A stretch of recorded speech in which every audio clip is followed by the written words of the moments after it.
그 비행기가 뜨려면 활주로에서 이제 먼저는 달려야 돼요. 얼만큼 달리냐?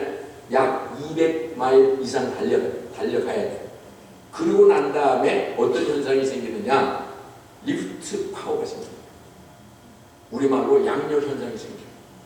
리프트 파워라고 하는 것은 그 엄청난 무게를 뛰어 올리는 힘이 비행기에서 하는 게 아니라 바람이 하는 거예요. 그 바람이 그 무거운 비행기를 확 올려요. 올리고 가는 속도는 엔진이 하는 거예요. 그 엄청난 비행기가 속도를 올려가지고 고도 35,000 비행기 딱 하면 파일럿이 자 이제 이 비행기는 로스앤젤레스를 출발해서 한국 인천공항으로 가게 되겠습니다. 감차카 반도 남쪽 하단을 지나서 가게 되는데 지금 아까 온도는 영하 60도입니다. 앞바람이 60도입니다. 뒷바람이 영하 45도입니다. 지금부터 잠시 여러분에게 서비스를 할 것입니다. 치킨과 그리고 생선이 있는데 둘 중에 골라서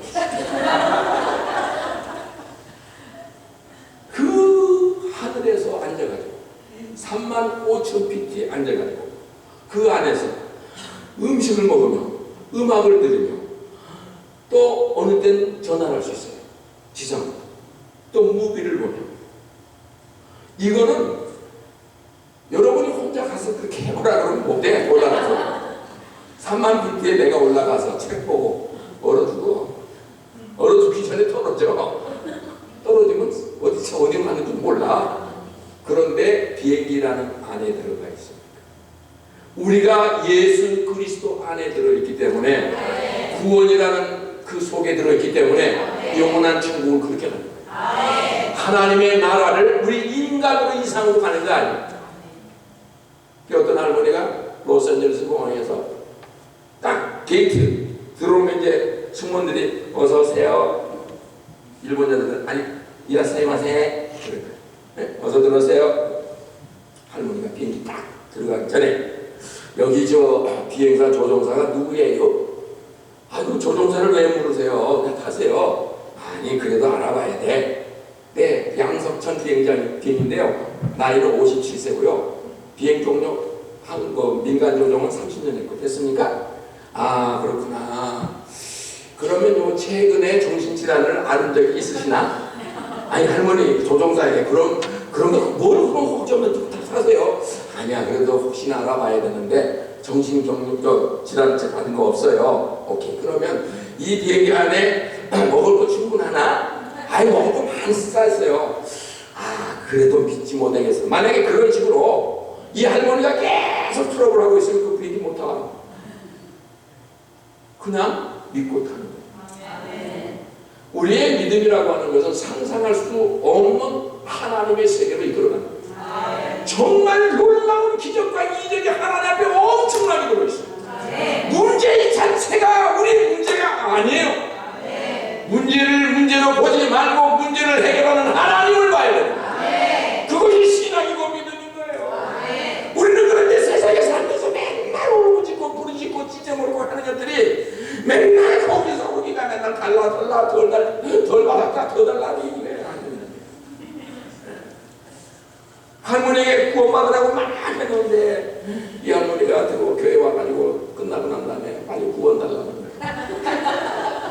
무슨 구원이요? 그랬더니 아이고 교회 오면 구원 준다고 그러길래 내가 10원 대신 그냥 구원 받고 갈래. 그런 스타일로 신앙생활 하는 거예요. 교회가 무슨 뻥튀기하는 장사꾼이 아니에요. 교회는 예수 그리스도를 만나는 현장이고 예수님과 대화하는 현장이고 예수 그리스도의 은혜 속에서 하나님 나라의 메시지를 받고 세임을 얻는 리차하자는 장소예요. 거기에 예배가 있고 능력이 있고 파워가 있고 신앙인의 자체는 이런 믿음의 이 자체에서 이탈되면 죽는 거예요. 만일 날 믿음이 떨어지기를 기다리는 거예요. 잠시만 기다려지면 그 홀가닥 가서 잡는 거예요. 여러분 동물의 세계를 보세요. 그 아프리카 초원에 많은 이 가지들이 막 지나가잖아요. 사자가 딱 앉아있는데 어떤 놈을 노려보고 있겠어요? 처지는 놈을 보는 거예요. 배열에서 처져 나가는 놈. 시편 23편이라는 글을 쓴 미국 목사님이 계시는데 이 사람이 시편 23편을 너무 은혜를 받아가지고 이걸 목회를 잠시 부임자에게 맡겨놓고 팔레스타인에 가가지고 3년 동안 양 치는 일을 갔었대요. 이런 데 갔었죠. 양을 치면서 3년 동안에 얻은 것을 가졌어요. 왜? 성경에 그런 양의 비유가 많이 나오니까. 그런데 양들 가운데도 꼭 울타리를 넘어가는 양인데요. 지금 여기에 풀이 많이 있는데도 꼭 습성적으로 그리 가는 양인데, 그래서 그 양을 어떻게 혼을 내야 되나, 그러니까 그 아주 전문가 목동이 방법이 하나 있습니다. 어떤 방법인데요? 그 양을 딱 안아가지고 사랑하는 양아 어찌 그리 갔니? 라고 조용히 말하면서 내 딸 떼기를 쳐입니다.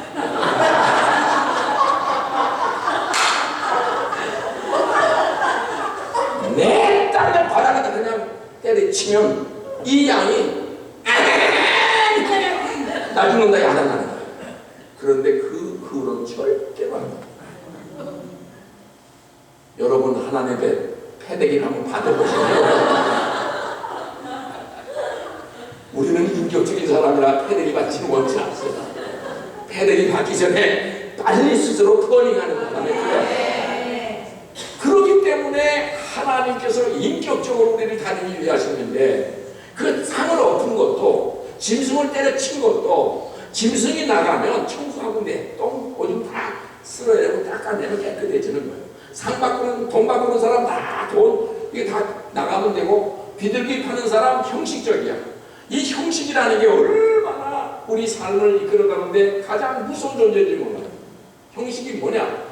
가난한 사람들이 그 당시에 비둘기를 사서 가장 제일 싸니까 그걸 대용으로 제사를 드렸어요. 비둘기로. 그러나 그런 형식 자체가 하나님에게 중요하지 않아요. 우리는 하나님에게 본질적으로 아프면 아픕니다. 괴롭습니다. 정말 고통스럽습니다라고 울어야 되는 거예요. 이 상처를 그냥 내려놓으면 돼. 그런데 변명하고 깨닫고 나는 이렇게 하는데 됩니까? 라고 자꾸 수단 방법 논리를 정해놓으면 하나님은 또 안 된다고 하시는 거예요. 더 이상 그렇게 하지 말자 우리. 그렇게 하나님은 그 방법으로 우리를 이끌어 가시기를 원하십니다. 그런데 하나님 앞에 정말 우리가 이 시대를 살아가면서 우리가 매일 보면은 한국에는 뭐 황사먼지라고 그래가지고 몽골리에서 들어오는 바람 때문에 뭐 먼지 농도가 뭐 0.05 뭐 마이크로 뭐 먼지가 그냥 새까마돼. 옷을 입고 나가는데 저녁 되면 시커멓게 되고 얼마나 이 먼지가 세상에 많아. 바이러스도 많아. 얼마나 쓰레기도 많고 먼지도 많고 어마어마한 세상에 이런 것들이 너무 많은 거예요. 우리도 모르는 사이에 우리 영혼 속에 그냥 나태함도 들어있고 형식도 들어있고 늘 기도하는 습관이 그냥 습관이 되어있고 그냥 맛있는 거 말씀 들어있고 이런 게 있고 저런 거 있고 다 있고요. 있고만 다 쳐가지고 정말 처음 사랑의 그 뜨거움이 없어요. 처음 사랑 그 눈물과 은혜로 막 그렇게 한다는 제가 서대문 순복음교회 조영기 목사님이 400명 정도 모일 때 제가 그 교회를 갔어요. 400명 정도 모일 때 제가 그 교회에 매일 새벽 기도를 다니는 학생이었어요. 참 그 학생 참 똑똑하죠. 똑똑하긴 또 은혜 받으러 갔는데 그런데 그 새벽 기도에 가서 부르짖고 우는 사람은 영천동, 맹천동에 있는 학구방 달동네에서 내려온 사람들이에요. 가장 빈곤한 사람들의 사람들.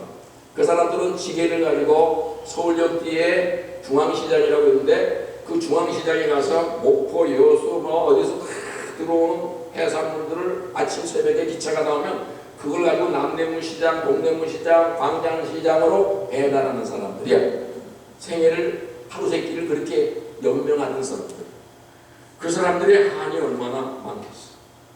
그러나 지게를 내게두고 도로변에 지게를 쌓아두니까 서대문 경찰서에서 파킹 잘하라고 난 지게 파킹 잘하라고 하는 거 처음 봤습니다. 그런데 그 사람들이 울면서 기도하고 하나님께 통회하고 성령 충만을 받고 나니까 하나님이 어떤 사람들로 만드는지 아세요? 대한민국 역사에 기록되고 있어요. 축복이란 축복을 다 부어주신 사람. 그때 김수홍 장로라고 소금 장사라고 유명한데 세계적인 재벌된 사람 중에 한 사람, 한국의 큰 사람인데 여하튼간에 어마어마한 축복을 내 눈으로 봤어요. 어린 소년이 하나님 앞에 부르짖고 울며 그 간절함이 지금은 없어. 왜? 배가 불렀어. 지금은 없어. 안타까운 일이에요.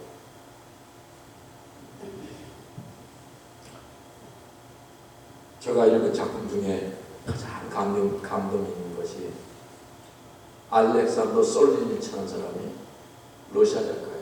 이반 데니치의 하루라고 하는 글을 써가지고 노벨 문학을 받아요. 그치? 제가 고등학교 때 굉장히 감동적인 책 중에 하나예요. 거기에 나오는 주인공이 수오프라는 청년.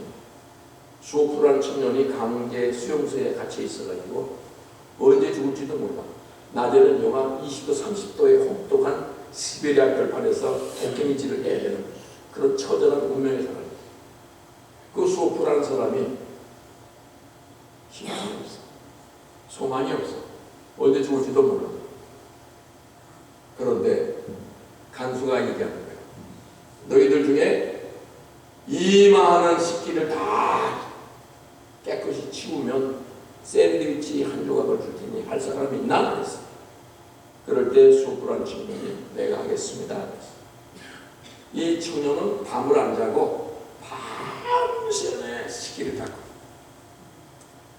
기름 묻은 것도 세제가 뭐 좋은 것도 아니야. 그냥 그래가지고 밤새 초저녁부터 밤새까지 닦아 놓으면 샌드위치 딱 한 조각을 얻어. 그럼 딱 먹어버리느냐? 아니야. 소음옷이 있어.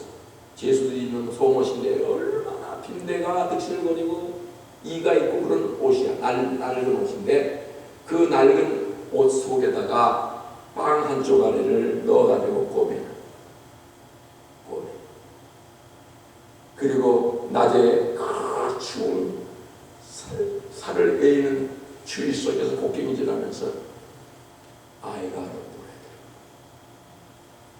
나는 빵 한 조각이 맵다. 나는 빵 한 조각이 맵다. 그것은 얼마나 묘사를 했는지 노벨 문학을 받은 거예요. 우리는 하나님의 말씀이 우리 속에 들어있어요. 우리의 소망은 예수 그리스도. 우리는 정말 절망이 없는 거예요, 사실은. 그런데 보이는 것 때문에 절망을 느끼고 계산하는 것 때문에 불안을 느끼고 심지어는 죽음이라는 병 때문에 두려움을 느끼는 것도 있어요. 죽음, 병, 이걸 다 초월하는 거예요. 왜? 우리 하나님이 인생의 생명을 주관하는 거예요. 내가 어떻게 하려고 하는 건 아니에요. 하려고 한다 그러면 어떤 사람들은 당연히 몇 살이에요? 나는 지금 653살인데요. 얼마큼 살래요? 한 5,000년 살라고요?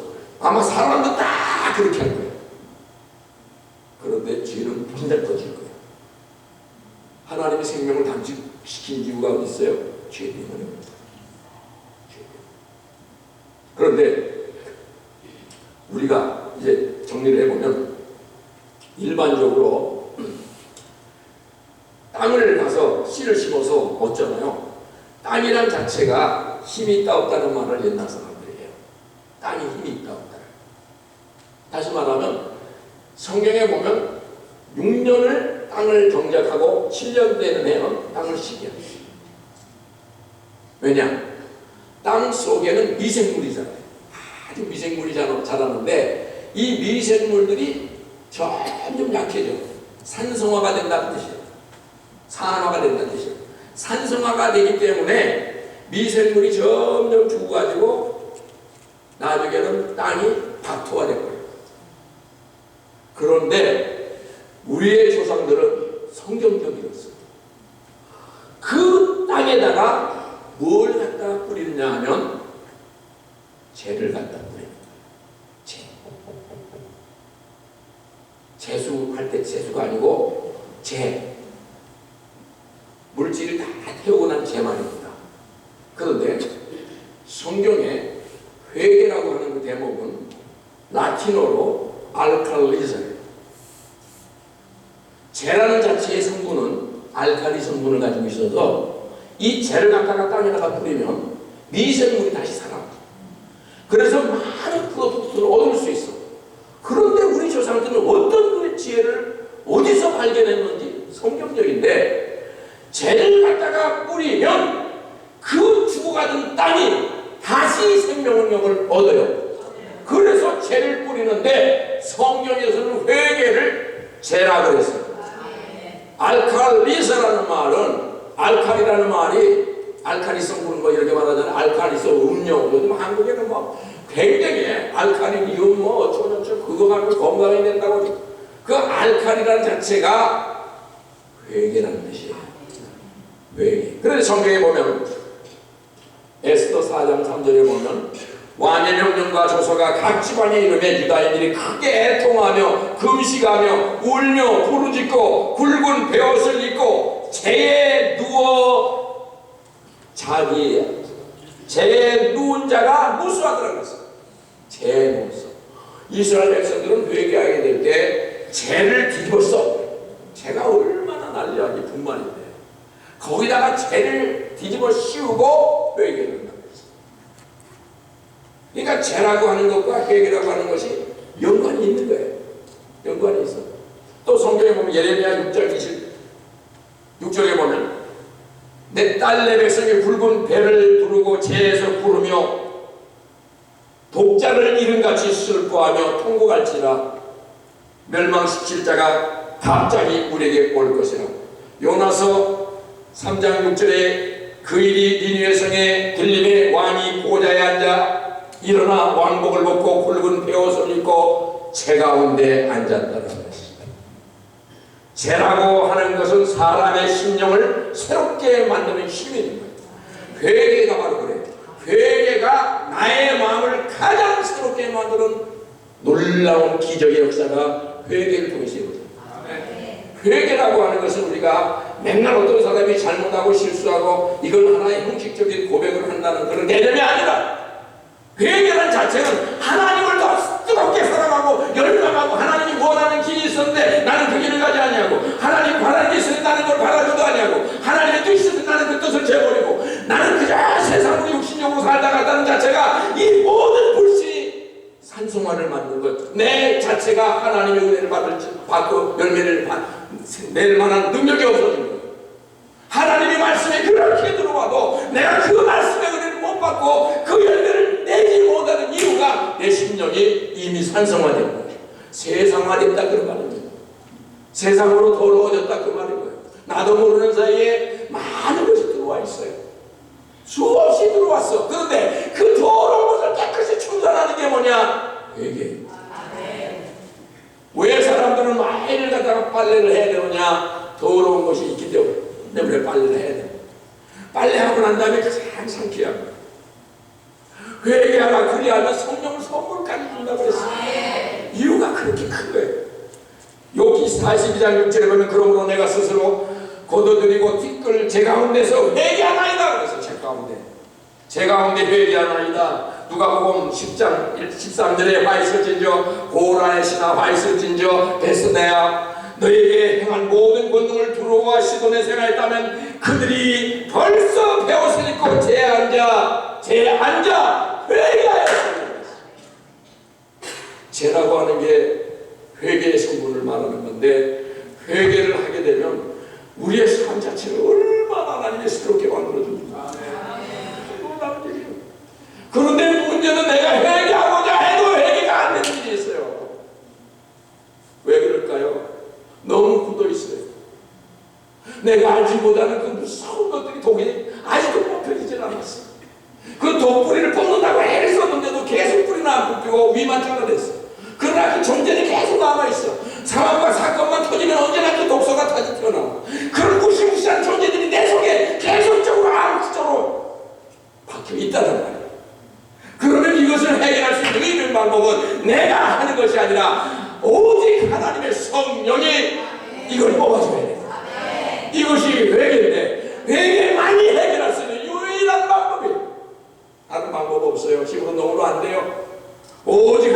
성령으로만이 나의 가장 본질적인 더러운 것을 깨끗하게 청산하고 새롭게 만들어줄 수 있는 능력의 역사가, 힘이, 권세가 회개 속에 들어있는 거예요. 그래서 예수님도 회개하는 것을 얘기하셨어요.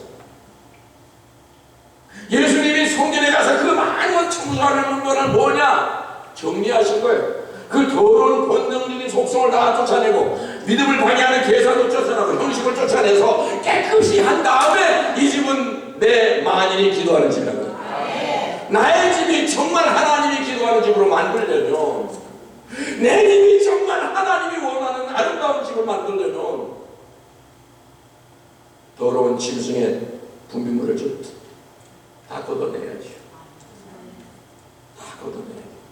장사하는 그 장사 다이 같은 것을 다 걷어내야지. 비둘기를 팔았던 그 모든 무리를 다 걷어내야지. 그렇지 않고는 방법이 없어요. 어떻게 하겠어요? 우리는 아름다운 성전인데. 그래서 하나님이 우리에게 회개의 기회를 주고 있는 거예요. 회개의 기회는 우리가 회개하고자 하는 마음을 가지고 하나님께 구하면 하나님의 성령이 와서 돕기 시작합니다. 그리고 그 엄청나게 무섭게 알지 못하는 그 깊은 영혼의 속에 그 불의와 악을 다 뽑아내. 그것을 나는 못해. 내 의지도 안 돼. 내 힘도 안 돼. 성령이 그걸 뽑아내기 시작합니다. 성령이 다 뽑아내가지고 완전히 그 병 자체를, 아주 뿌리 자체를 다 걷어내. 그것만이 내 영혼이 살아날 수 있는 유일한 방법. 그래야만 내일 승리를 갈 수가 있어요. 오늘 만약에 그렇게 안 하면 내일 승리를 못 하는 거예요. 왜? 하나님이 주시는 엄청난 약속이 내일 준비하고 있는데 오늘 우리가 그걸 깨끗하게 청소를 안 해놓으면 주님이 들어와가지고 어떻게 하겠냐. 그러니까 오늘 우리는 이것을 청소합니다. 아주 주여 성령이 도와주세요. 내 힘으로는 안 돼요. 정말 한번 깨끗하게 치우기 원해. 나도 모르는 사이에 계산이 들어왔나 봐요. 나도 모르는 사이에 짐승의 본능이 들어왔나 봐요. 나도 모르는 사이에 형식이 너무 강해졌나 봐요. 이것을 하나님께 간청하고 부르짖으면 하나님의 성령이 운행하시면서 그 깊은 세계를 다 말끔하게 정리하는 것이 오늘 밤에 하는 역사예요. 나는 이 밤에 오늘 가장 중요한 밤이라고 생각을 해요. 정말 이 시간에 하나님 앞에 나와서 이 은혜 속에 본질을 회개할 수 있는 믿음의 시간 된다면 이 하나님의 큰 역사가 있지 않겠는가 생각을 합니다.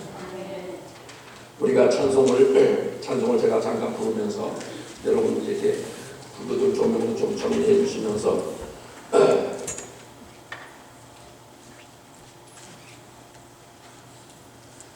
그 찬송가 몇 장이거든요? 186장이에요. 186장인데 부르면서 우리가 여러분 앞으로 나와서 이렇게 자신의 위치로 어떤 사람들은 오늘 저녁에 회개하면서 기적과 이적과 치유가 나타나는 것을 제가 죽음에서 일어난 이후에는 치유 현상이 엄청나게 일어나기 시작합니다. 이 하여튼간에 오늘 저녁에 회개를 통해서 여러분의 가장 깊은 근본적인 문제가 정리되고 해결될 것입니다. 하나님은 그걸 먼저 원하는 것입니다. 180